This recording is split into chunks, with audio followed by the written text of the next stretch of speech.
حالات سنبھلنے کے بجائے مزید بگڑتے جا رہے ہیں۔ اسی سب پر بات کرنے کے لیے اس وقت ہمارے ساتھ موجود ہے سینئر صحافی و تجزیہ کار عامر ضیاء صاحب۔ ان کے ساتھ ہی ساتھ ہمیں جوائن کیا ہے سینئر قانون دان شعیب شاہین صاحب نے۔ عامر ضیاء صاحب یہ بتائیے گا کہ اس وقت غالباً یہ پریشر بنانے کی ٹیکٹکس ہی ہیں جو اس وقت نظر آ رہی ہیں، اور یہ ڈکٹیشنز دینا چاہ رہے تھے چیف جسٹس اور سپریم کورٹ اب ان کی ڈکٹیشنز نہیں لے رہے، تو اب انہوں نے کل کہہ دیا کہ جی اب ریفرنس جو ہے وہ زیر غور ہے کہ ان کے خلاف ریفرنس لایا جا سکتا ہے۔ یہ معاملات کو تو خراب ہی کر رہے ہیں، یعنی یہ 2 دن چیف جسٹس نے کہا تھا کہ شاید معاملات حل ہو جائیں، سوموار کا جو سورج ہے وہ اچھی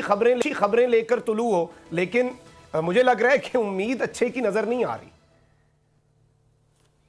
بالکل درست کہا آپ نے کہ دباؤ، دھمکی، کہتے ہیں نا دھونس، جو آلہ ان کو مل رہا ہے، جو کہتے ہیں نا کہ جو انسٹرومنٹ مل رہا ہے اس کو یہ استعمال کر رہے ہیں، اور یہ پہلی مرتبہ نہیں ہو رہا، ہمیشہ جب نون لیگ آئی ہے اس نے یہی کچھ کیا۔ لیکن بدقسمتی ہے کہ اس بار وہ جماعتیں جو اپنے آپ کو بڑی جمہوری جماعتیں کہا کرتی تھیں اور کہتی ہیں، جس میں پاکستان پیپلز پارٹی ہے، متحدہ قومی موومنٹ کی کل پریس کانفرنس ہوئی، انہوں نے بڑے اعلانات کیے اچھے کہ جی ہم ڈائنسٹک پولیٹکس کے خلاف ہے اور ہم فلاں چیز کے خلاف ہے، لیکن عمل میں جا کر وہ جن لوگوں کے ساتھ کھڑے ہوئے ہیں، تو میں سمجھتا ہوں کہ ذمہ داری پورے پی ڈی ایم میں شامل جتنی جماعتیں ہیں اور ان کے اتحادیوں پر آتی ہے۔ اور بات یہ مخدوم صاحب کی جو حکومت وقت ہے، یہ ایشو کو گنجلک کر رہی ہے اور لوگوں کو، عوام کو مسلیڈ کر رہی ہے۔ ہمیں سمجھنا یہ ہوگا کہ سپریم کورٹ یہ جو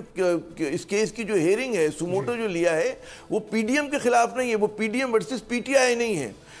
وہ جو پوری بحث ہو رہی ہے وہ یہ ہو رہی ہے کہ جناب 90 روز میں انتخابات ہوں گے یا نہیں ہوں گے، اور آئین کی درست تشریح۔ اب مجھے بتائیے کہ چلیں ان 3 پہ تو ان کو اعتراض ہے، لیکن سپریم کورٹ کا کون سا جج ہوگا جو یہ کہے گا کہ جی آئین کے جو ایک بالکل واضح چیز لکھی ہوئی ہے کہ جی 90 دن میں انتخابات ہونے ہیں، اس پر وہ کہے گا کہ عمل نہ ہو؟ کوئی بھی جج۔ اب ظاہر ہے کہ ٹیکنیکل اس کے اندر جو ان کے ڈیفرنسز آ رہے ہیں وہ بالکل ایک الگ بات ہے، لیکن اگر آپ ایک براڈر پکچر لیں، ایک بڑے منظر نامے پہ آپ نظر ڈالیں، تو بالکل سب کو پتہ ہے کہ جی اس نے یہ پی ڈی ایم کے خلاف نہیں ہو رہا، یہ ہو رہا ہے کہ جی آئین کی تشریح۔ لیکن پی ڈی ایم کی حکومت پہ جو اس وقت مسئلہ ہے، ان کو پتہ ہے کہ انتخابات ان کی سیاسی موت ہیں، تو اس کے لیے وہ کچھ بھی کرنے کے لیے، کسی بھی حد تک جانے کے لیے تیار ہیں۔ اور اس پہ آپ دیکھیں کہ یہ جو انہوں نے دھمکی دی ہے ریفرنس دائر کرنے کی، وہ کل کے پروگرام میں بھی میں نے آپ کو عرض کیا تھا نا کہ نواز شریف کی کوئی پہلی مرتبہ خواہش نہیں ہے کہ کسی چیف جسٹس کا احتساب کیا جائے۔ وہ سجاد علی شاہ سے لے کر اس میں بھی انہوں نے کوشش کی تھی کہ جی ان کو ایک رات کے لیے جیل میں کم سے کم ڈال دیں، تو یہاں پر بھی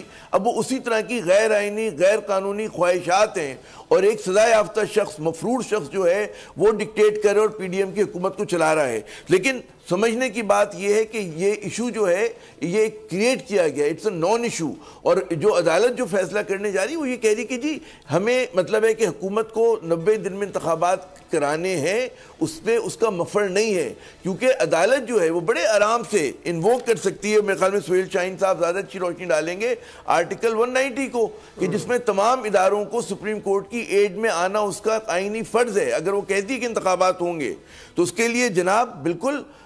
جو سیکیورٹی ادارے ان کو سیکیورٹی فراہم کرنی پڑے گی، وزارت خزانہ کو پیسے دینے پڑیں گے، اور یہ کوئی اپنی جیب سے نکال کے نہیں دے رہے، ایک ٹیکس پیئر کی پیسے ہیں، اور بجٹ میں ہمیشہ ایلوکیشن ہوتی ہے الیکشن کمیشن آف پاکستان کے لیے۔ تو کوئی ایسی بات مجھے سمجھ میں نہیں آ رہا کہ یہ جس طرح سے چیزوں کو خراب کریں، اور ایک آگ سے کھیل رہی ہے حکومت، بہت ہی خطرناک صورتحال ہے۔ لیکن مجھے قوی امید ہے کہ بالآخر جو ہے فتح جو ہے یقیناً آئین کی، قانون کی اور جمہوریت کی ہونی چاہیے۔ جی انشاءاللہ، اور ظاہری بات ہے پر امید ہے پوری قوم بھی کہ آئین اور قانون کی